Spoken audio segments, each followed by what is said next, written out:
What up, world? How you guys doing today? So, as you all know, I'm in school for cybersecurity. If you don't, now you know. Um, currently in my sophomore year of school. I'm approaching my senior year. And my specified graduation date is May 2027. Anyways, I wanted to take the time to let you guys hear the paper that I wrote for my cyberethics class. All right. So the book that we read was by Robert Spinello. It was written in 2021. It's The Morality and Law in Cyberspace. Um, Basically, I wrote about the issues for the internet and network technologies, and this is basically an annotated bibliography I had to write. In chapter 4 of Spinello's book, he explores the complex legal and ethical issues surrounding intellectual property in digital spaces. He explains the copyright and patent laws created for physical content struggle to remain effective online due to the ease of duplication and sharing.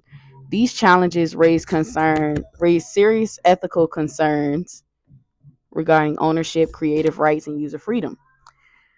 The chapter also discusses digital rights management, tools, and licensing restrictions, especially with ebooks, which may hinder long term access and ownership. Spinello prompts readers to consider whether such restrictive technologies serve the public good or merely protect corporate interests. This chapter is valuable for understanding the tension between protecting creators and ensuring equitable access. It is especially useful in framing the debate between innovation and protection in technology driven markets, an important issue in cybersecurity ethics.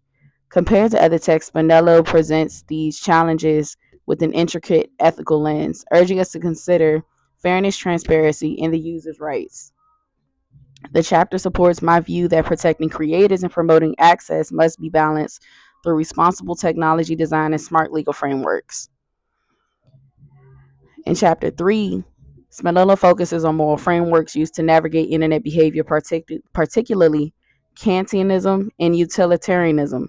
Spinello applies these frameworks to online speech, privacy, and regulation, stressing that moral responsibility often goes beyond legal compliance. He also analyzes how laws like the Communications Decency Act, CDA, and the Children's Internet Protection Act, CIPA, attempt to regulate indecent content online. These laws sparked debates over censorship, especially when the CDA was struck down for being overly broad.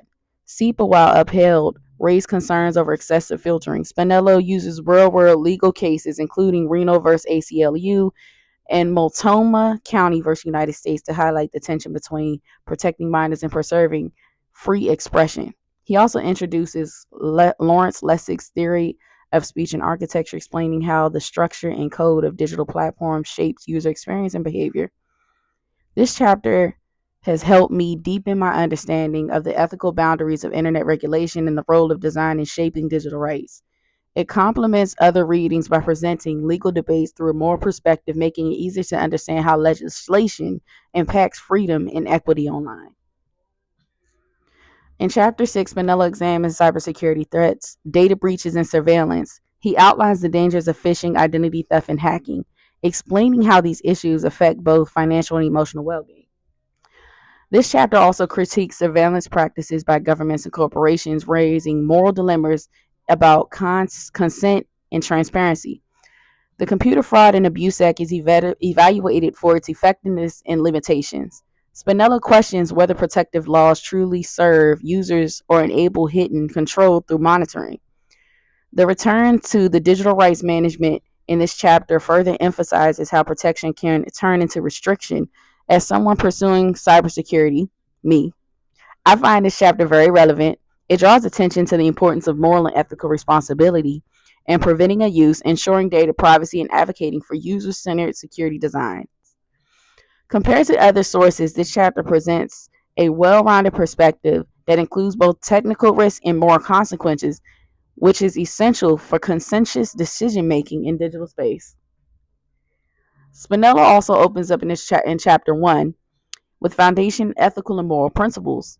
He cites Simon Blackburn's definition of ethics as the study of right or wrong, good or bad, establishing the need for critical moral reflection in technology. He also references Lawrence Lessig's concept that behavior in cyberspace is governed by four forces: law, code, norms, and market. This model helps readers understand how digital environments shape actions and responsibilities. In integration of Lessig's law, the integration of Lessig's law gives structure to the entire book's arguments, illustrating how technological design can influence social behavior. This section is especially useful to me because it provides vocabulary and framework I can use in real life analysis of cybersecurity challenges. Spinello's use of critical examination makes moral dilemmas more approachable, and these theories are critical in supporting broader claims about justice, transparency, and accountability in tech environments. Although Spinello's book offers a detailed and ethical analysis of the many challenges facing internet networking technologies today, by combining case studies, legal history, and moral philosophy, he invites readers to examine not just what is legal, but what is right. And as a cybersecurity student, I find the chapters on digital rights management, online surveillance, and intellectual property to be particularly impactful. They reinforce my belief that ethical leadership and design are essential for responsible digital governance. His work has challenged me to think beyond compliance and towards shaping a digital future where access, fairness, and freedom can coexist with innovation and protection. In conclusion, the intersection of law, ethics, and technology in cyberspace brings up a lot of tough questions that don't always have easy answers. Spinello's cyberethics show exactly how legal cases and emerging technologies make it challenging to find the right balance between protecting people's rights and maintaining public safety online. Finally, I believe that finding this balance will take more than just new laws. It calls for ongoing conversations between lawmakers, tech developers, and everyday users, along with better education and ethical awareness as the digital world continues to grow. That is my paper. I hope you guys enjoyed it, and I hope you guys have a wonderful day.